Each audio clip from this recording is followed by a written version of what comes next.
10 বছরেরও বেশি সময় ধরে ছোট পর্দায় কাজ করছেন ভারতীয় অভিনেত্রী আশা নেগি। হয়েছেন দর্শকপ্রিয়। পবিত্র রিশতার মতো বেশ কিছু মেগা সিরিয়ালে অভিনয়ের মুনশিয়ানা দেখিয়েছেন এই অভিনেত্রী। তবে তার সাফল্য লাভের পথ খুব একটা মসৃণ ছিল না। ক্যারিয়ারের শুরুর দিকে আশাকে পড়তে হয়েছে বিভিন্ন সমস্যায়, এমনকি কুপ্রস্তাবও পেয়েছেন তিনি।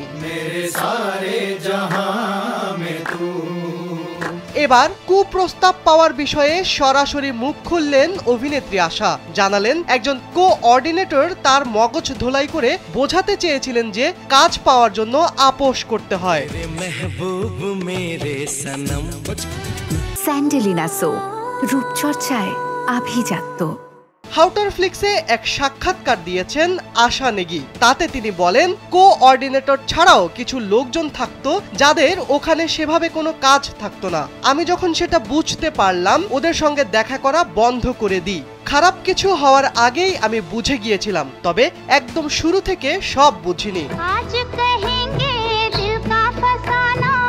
সাক্ষাৎকারে অভিনেত্রী আরো বলেন, তখন আমার বয়স অল্প, 20-এর আশেপাশে। এই জগতের বিষয়ে সেভাবে কিছুই জানি না, তাই খুব স্বাভাবিকভাবে সব শুনতাম। সেই সময় তিনি মাঝে মধ্যেই আমার মগজ ধোলাইয়ের চেষ্টা করছিলেন।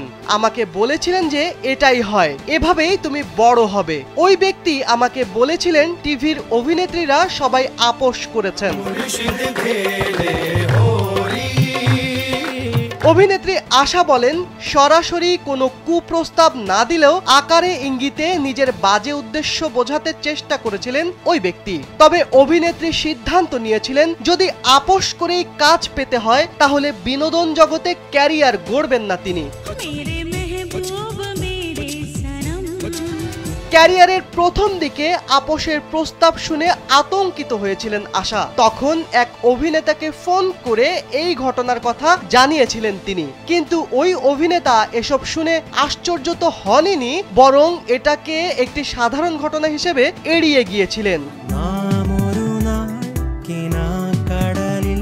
এ বিষয়ে অভিনেত্রী আশা বলেন, আমি ওকে বলেছিলাম যদি এসবই করতে হয় তাহলে আমি মোটেও আগ্রহী নই, তবে এসবই করতে হয়, এসবই স্বাভাবিক বলে উত্তর দিয়েছিলেন আমার সহকর্মী।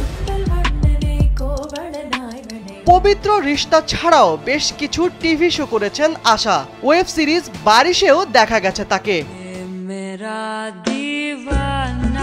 শিবলি আহমেদ, কালবেলা।